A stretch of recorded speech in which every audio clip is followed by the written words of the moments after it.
नमस्कार।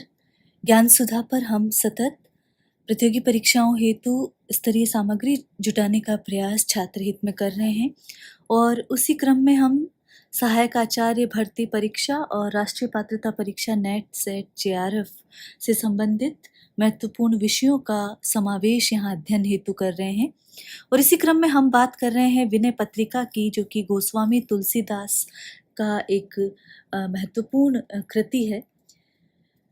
विनय पत्रिका की यदि बात करें, जैसा कि हमने विगत कालांश में भी देखा कि इसमें आत्मानुभव और अभिव्यक्ति के बीच जो द्वंद्व है उसकी टकराहट यहाँ स्पष्ट देखी जा सकती है। तो आत्मानुभव की बात यहाँ करते हैं तुलसीदास, और अभिव्यक्ति के बीच का जो द्वंद्व है दोनों की बात यहाँ पर करते हैं। विनय पत्रिका में स्पष्ट परिलक्षित हो जाता है। विनय पत्रिका में केवल तुलसी का आत्मबोध भरा विनय ही नहीं है, उनकी याचना ही नहीं है, उनकी मुक्ति की छटपटाहट जो हर जीव की वो बात करते हैं, केवल वही दर्शनीय नहीं है, वरन यदि रचना के स्तर पर देखें तो वहाँ अर्थ बोध दिखाई देता है और वहाँ अभिव्यंजना के जो गूढ़तम संदर्भ है वो दिखाई देते हैं। पिछले कालांश में जब हमने इसके कला पक्ष की बात की तो वहाँ पर न केवल जो विभिन्न प्रसंग, विभिन्न जो अवान्तर कथा प्रसंग लिए हैं उनका हमने जिक्र किया, वरन किस प्रकार तुलसी इस काव्य कृति को कलात्मक दृष्टि से प्रौढ़ बनाते हैं उस बारे में भी हमने बात की। तो यदि विनय पत्रिका में देखें तो वहाँ एक और आत्मानुभव की उच्चता है और दूसरी तरफ रचनात्मक प्रौढ़ता भी देखी जाती है, जो कि मानस के बाद इनकी ये कृति जिसे महत्वपूर्ण बनाती है। तो आत्मानुभव की उच्चता है और रचनात्मक प्रौढ़ता विनय पत्रिका के दो पक्ष हैं। यदि विनय पत्रिका के मूलाधार की बात करें तो देखिए दो प्रकार के उद्देश्य हैं, लोकार्थ और परमार्थ। लोकार्थ कहा जाता है जिसका आधार होता है अहम, अहंकार, और जो सांसारिक ऐषणाओं के लिए आवश्यक है, जो सांसारिक इच्छाओं की पूर्ति के लिए आवश्यक है, लोकार्थ की बात है। और परमार्थ का जो बीज तत्व है वो आत्म विवेक होता है, और जिससे मानवीय जो सरोकार है, मानवीय गुण है, वो निरंतर विकसित होते हैं और परोपकार की भावना से व्यक्ति कार्य करता है। तो अहम से आच्छादित संपूर्ण ज्ञान के बीच यदि देखा जाए तो कर्ता की जो स्थिति है वो अनिवार्य है, जबकि परमार्थ में जो कर्ता और अहम का विलयन वहाँ पर हो जाता है, तो अहम वहाँ पर अनिवार्य नहीं होता है, ना ही कर्ता वहाँ पर अनिवार्य होता है। वहाँ बस विवेक ही बच जाता है, जो कि परमार्थ का प्रतीक है, और लोकार्थ का प्रतीक यदि देखें तो अहम और अहंकार बन जाता है। तो इसीलिए जब तुलसी कहते हुए नजर आते हैं कि कबहुक हो यहीं रह नहीं रहूंगो, कि कहाँ कब तक मुझे इस कलयुग में रहना पड़ेगा, श्री रघुनाथ कृपालु कृपाते संत सुभाव गहोंगो। तो यहाँ पर जो विवेक जब जागृत हो जाता है किसी भी जीव का, तो किस प्रकार संपूर्ण जगत असत्य की भांति दिखाई देने लगता है, उसी असत्य की, उसी संसार के मिथ्यात्व की जो बात है वो विनय पत्रिका के जो उत्तरार्ध जो पाठ्यक्रम में समावेशित है उन पदों में इसका सटीक चित्रण मिलता है। तो यहाँ पर जो अहंता बुद्धि है, जो प्रपंचात्मक जो जगत है, उस सारा उसी अहंता बुद्धि का खेल है, उसी चित्त बुद्धि का खेल है। और जब व्यक्ति को ये समझ में आ जाता है विवेक जागृत होने के बाद, तो वो उस प्रज्ञा युक्त विवेक के लिए जो किसी आध्यात्मिक शक्ति को आधार बनाता है, और फिर ज्ञान और वैराग्य में जो स्थिति आत्म रूप ब्रह्म को है, योग में ध्यान के केंद्र में जो निर्विकल्पक स्व है, उसे ही वो श्री राम में ढूंढने लगता है। तो यही बात विनय पत्रिका में यहाँ पर कही गई है। तो लोकार्थ और परमार्थ के बीच की जो विभाजक रेखा तुलसी खींचते हैं और उसके बीच फिर अलगाव की चर्चा करते हैं, पारस्परिक द्वंद्व को मिटाने की बात करते हैं। ये सारी बातें विनय पत्रिका में तुलसी ने कही है और यही विनय पत्रिका का उद्देश्य भी जान पड़ता है। यद्यपि आत्माभिव्यक्ति प्रधान काव्य है और आत्मा की अभिव्यक्ति होती है, वहाँ कोई ना कोई उद्देश्य भी छिपा रहता है, तो यहाँ पर आत्मोद्धार की जो कामना है और आत्मोद्धार की कामना के साथ वो प्रत्येक जीव का आत्मोद्धार यहाँ पर करते हैं। तो यही इस ग्रंथ के सृजन के मूल में जो कवि का एक विशेष प्रयोजन है वो निहित यहाँ पर दिखाई देता है। कलयुग के जितने भी कुचाले हैं, कलयुग में जितनी भी अहंता है, अहंकारी जो स्थितियां हैं, स्वार्थपरता है, अवसरवादिता है, प्रदर्शन वृत्ति है और जो मिथ्याचार और छल आदि जो भावनाएं दिखाई देती है, जिसे तुलसी बराबर अनुभव करते हैं, उसी से मुक्ति पाने के लिए वो संसार के उद्धार की भावना से विनय पत्रिका की सर्जना करते हैं। एक तरह से लोकहित संबंधी जो दृष्टिकोण है वो तुलसी का इस ग्रंथ में नजर आता है।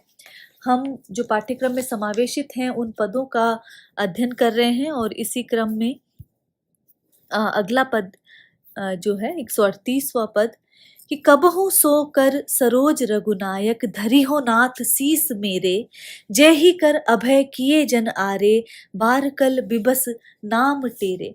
तो यहाँ पर ये यदि ये पद देखा जाए तो इसमें यहाँ पर विनय की बात की जा रही है, विनय की भावना यहाँ पर दिखाई दी जा रही है। और इस पद में जो तुलसी हैं वो श्री राम के रक्षक और अभय कर देने वाले, असुरों और राक्षसों के विनाशक और भक्तों, साथ ही दीन दुखियों की जो उद्धारक हैं, उन कर कमलों का स्तवन करता है।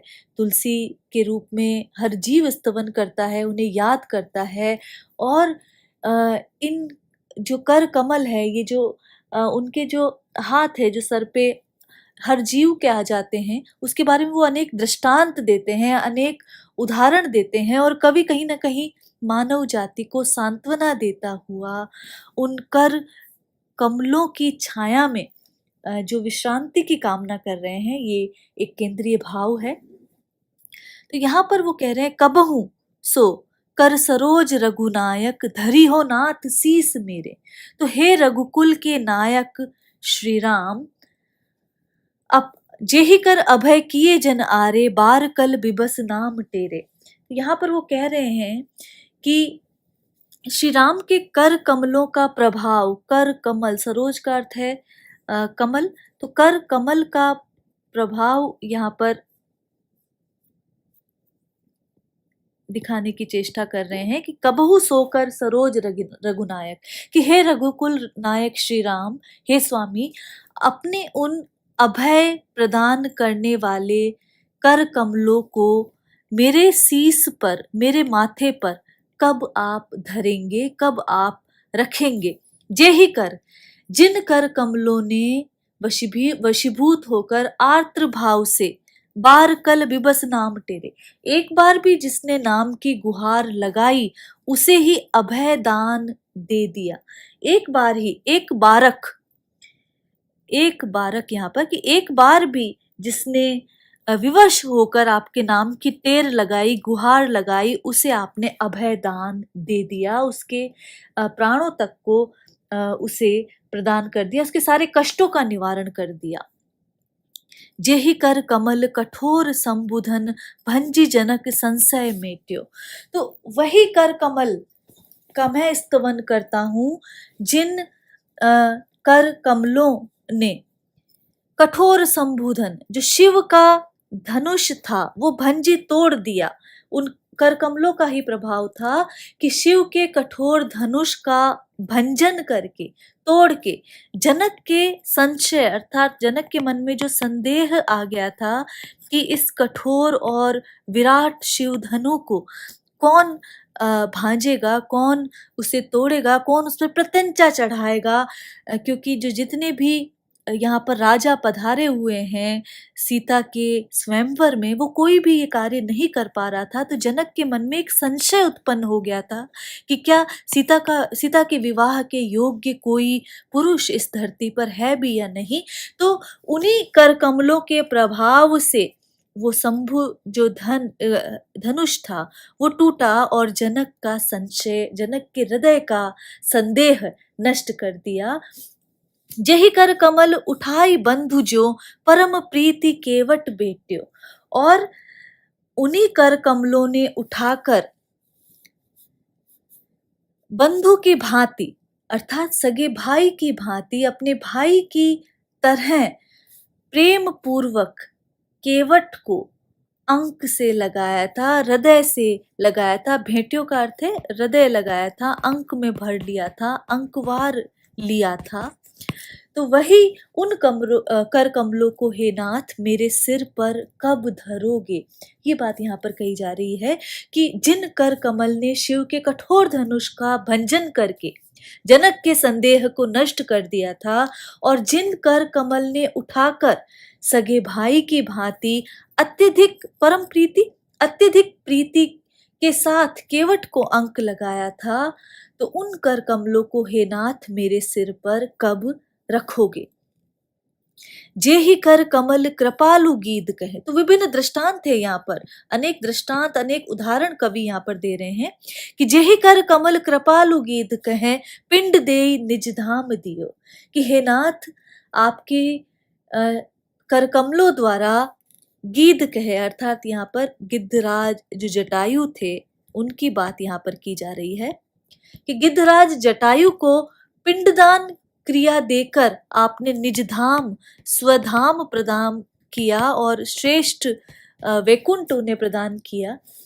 जेहि कर बाली बिदारी दास हित कपिकुल पति सुग्रीव कियो। तो यहाँ पर कह रहे हैं कि जिन कर कमलों से भक्त की रक्षा के निमित्त बाली के हृदय को विदीर्ण करके सुग्रीव को वानर जाति कपिकुलपति अर्थात वानर जाति का स्वामी बनाया। पति का तात्पर्य यहाँ स्वामी से है कि वानर जाति का स्वामी किसे बनाया, सुग्रीव को बनाया।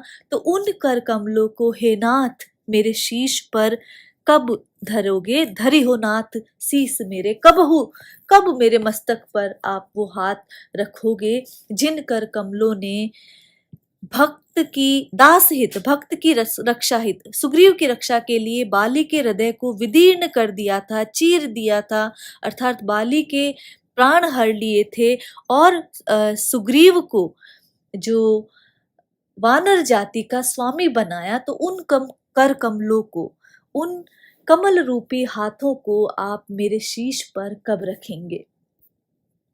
आगे और उदाहरण है, आयो शरण सभीत विभीषण डर के भय के साथ किसकी शरण आया था, विभीषण उनकी शरण आया। जेहि कर कमल तिलक कीनो। और श्री राम ने क्या किया, अपने कर कमलों से उसे राज तिलक से अभिषिक्त किया। जेहि कर गही सर चाप असुर हित अभय दान देवन दीनो। और उन्हीं कर कमलों में धनुष बाण धारण करके असुरों के वध से देवताओं को अभय दान प्रदान किया। हे नाथ आप उन हाथों को मेरे मस्तक पर, मेरे शीश पर कब रखेंगे। शीतल सुखद छाह जेहि कर की मेटती पापो ताप माया। तो जिन कर कमलों की आनंदमयी छाया संपूर्ण कर्मजन्य जितने भी पाप होते हैं उनका और माया का और जो त्रिविध ताप है, जो क्लेश है, उनका निवारण करते हैं। तो निसी बासर दिन रात और दिन, बासर का अर्थ है दिन और निसी का अर्थ है रात्रि। तो रात्रि और दिन तेहि कर सरोज की, उन्हीं जो कमल रूपी जो हाथ हैं, चाहत तुलसीदास छाया, उन्हीं की छाया की कामना, उन्हीं कर कमलों की छाया की कामना तुलसीदास सदैव सदैव करते हैं।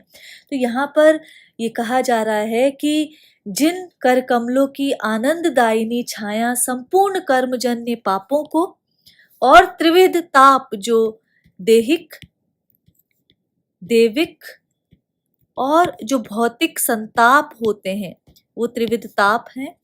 इन संतापों को ही ताप कहा गया है। इनकी मुक्ति और भ्रम माया के कारण जितने भी क्लेश उत्पन्न होते हैं उनकी जो मुक्ति जिन श्री राम के कर कमलों से प्राप्त होती है, उन्हीं कर कमलों की छाया की कामना तुलसीदास करते हैं। तो यहाँ कर कमल की बात आई है, कर कमल का जिक्र हर पंक्ति में लगभग आया है। तो यह कर कमल जो विधायक हेतु है, कारक है और कार्य है, उसकी भक्ति वाच्य रूप से, प्रतीक रूप से, लक्षणा भाव से कवि कर कमल के रूपक को यहाँ पर विभिन्न अर्थों से संधान कर रहा है। और यहाँ पर शरणागति के रूप में और यह अर्थ संधान प्रकारांतर से अनन्य कृपा का व्यंजक है। विभिन्न उदाहरण यहाँ पर दिए हैं और उन उदाहरणों का साक्ष्य बनाकर जो तुलसी है वो अर्थ की चारुता को निरंतर बढ़ाते हैं। तो यहाँ पर तुलसीदास एक सच्चे भक्त के नाते श्री राम से उद्धार के लिए याचना कर रहे हैं। यहाँ पर इन पदों में अनुप्रास अलंकार देख सकते हैं, रूपक और उपमा अलंकारों का प्रयोग हुआ है और कर कमलों के प्रभाव का वर्णन विभिन्न उदाहरणों से किया है। शिव धनुष भंग, निषाद राज जो केवट का प्रसंग आया है, निषाद राज का प्रसंग गिद्धराज जटायु और सुग्रीव के माध्यम से उन्होंने किया है। त्रिविध ताप की हमने बात की तो 3 प्रकार के ताप हैं यहाँ पर, देहिक, देविक और भौतिक। और माया के कारण विभिन्न प्रपंचों में जीव पड़ता है और केवल राम ही ऐसे हैं जो समस्त प्रकार के ताप, भय और भ्रम का निवारण कर सकते हैं। तो इस पद में यही दिखाने की चेष्टा तुलसी ने की है। अगला जो पद है उसमें तुलसी कह रहे हैं कि दीन दयालु दुरित दारिद दुख बनी, दुनि दुसह तिहु ताप तई है, देव दुआर पुकारत आरत, सबकी सब सुख हानि भई है। तो यहाँ पर जो कह रहे हैं तुलसी कि हे दीन दयालु, पाप दारुण दुख से जो संपूर्ण सृष्टि संताप परिपूर्ण जल रही है, तापतई जो सृष्टि जल रही है, दुसहती हूँ ताप दई, कि हे दीन दयालु, ये जो सारी पृथ्वी है ये 3 प्रकार के तापों से दूना दुख सह रही है और दारुण दुख से ये जली जा रही है। देव दुआर पुकारत आरत, सबकी सब सुख हानि भई है। तो यह सभी लोगों के सुखों की जो हानि हो रही है उसे देखकर अत्यंत आर्त भाव से, हे देव, आपके दरवाजे पर, देव द्वार में यहाँ पर करुण पुकार कर रहा हूँ, करुणा भरी पुकार में यहाँ पर लगा रहा हूँ। प्रभु के वचन वेद बुद्ध सम्मत, तो वेद तथा विद्वत जन कहते हैं मम मूर्ति महिदेव मई है, और यही आपका भी कहना है कि ब्राह्मण आपकी प्रतिमूर्ति है। तिनकी मति रिस राग मोह मद लोभ लालची लीली लई है। लेकिन जो श्रेष्ठ पुरुष कहे जाते हैं उनकी मति को भी रीस अर्थात क्रोध, राग विभिन्न प्रकार के जो प्रपंच है, माया है, मोह और मद लोभ लालची अर्थात लालची लोभ ने उनको लील लिया है, अर्थात निगल लिया है, समाप्त कर दिया है, अर्थात समूल नष्ट कर दिया है। तो ये बात यहाँ पर कही जा रही है कि तिनकी मति भी रीस राग मोह मद लोभ लालची लील लई है। तो यहाँ पर ये कहा जा रहा है, राज समाज कुसाज कोटि कटु, कल्पित कलुष कुचाल नहीं है। क वर्ण की आवृत्ति अनुप्रास अलंकार है। राज समाज कुसाज कोटि कटु, कि राजन्य वर्ग जो है, जो राज समाज है अर्थात जो क्षत्रिय वर्ग, जो 4 वर्णों की बात तत्कालीन समाज में की गई है, तो क्षत्रिय जो समाज है वो भी कुसाज कर रहा है। कोटि कटु कल्पित कलुष कुचाल नहीं है, और विभिन्न प्रकार के कष्टकारी कार्यों में संलिप्त होकर वो नए नए कलुषित कुकृत्य कर रहा है। ये बात यहाँ पर की जा रही है नीति प्रतीति प्रीति अनुप्रास अलंकार परमित पति हेतु बाद हटी हेरी लई है। तो यहाँ पर नीति प्रतीति और मर्यादा जो है परमित अर्थात सीमित हो गई है, तथा नास्तिकता हेतुवाद हेठी हेरी है। नास्तिकता ने ढूंढ ढूंढ कर जो सत मूल्य है उसको नष्ट कर दिया है। तो हेतुवाद हटी हेरी लई है, ये बात यहाँ पर कही जा रही है। तो संपूर्ण जो संसार है उसमें नीति प्रतीति और मर्यादा सीमित हो गई है, और नास्तिकता ने ढूंढ ढूंढ कर वो है वो सत्य मूल्य जो है या सात्विकता जो है उन्हें वो नष्ट कर रही है। आश्रम वर्ण धर्म बिरहित जग लोक वेद मर्जाद गई है। मर्जाद का अर्थ यहाँ पे मर्यादा है। प्रजापतित पाखंड पापरत अपने अपने रंग रही है। तो संपूर्ण संसार जो है वो वर्णाश्रम धर्मों से विरहित अर्थात च्युत हो गया है, रहित हो गया है, और लोक और वेद दोनों की मर्यादा का विनाश हो गया है। प्रजापतित संपूर्ण जो प्रजा है वो पाप और पाखंड में रत हो गई है और अपने अपने रंगों में रंग गई है, अर्थात वो धर्म के मार्ग से अर्थात कुनीति के मार्ग पर वो चल पड़ी है। शांति सत्य शुभ रीति गई घटी। शांति सत्य और अन्य जो मर्यादाएं होती है, मांगलिक मर्यादाएं हैं होती है, वो घट गई है, नष्ट हो गई है। घटी का अर्थ है नष्ट हो गई है। बड़ी कुरीति कुरीति बढ़ गई है। कपट कलई है और सभी के आचरण पर कपट का मुलम्मा जो बासन पे चढ़ता है वो चढ़ गया है। सीदत साधु साधुता सोचती। तो जो साधु है वो कंपित है और साधुता सोचती अर्थात शोकग्रस्त है। खल बिलसत हुलसती खलई है।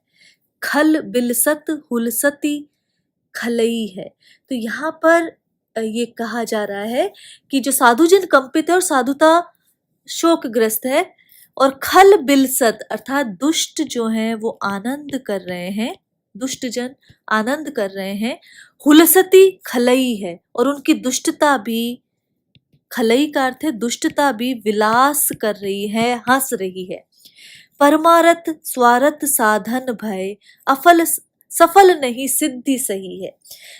तो यहाँ पर परमार्थ स्वार्थ में परिणत हो गया है, साधन भय अफल, और संपूर्ण धर्म कर्म के जो साधन है वो अफल अर्थात निष्फल हो गए हैं। सफल नहीं सिद्धि सही है।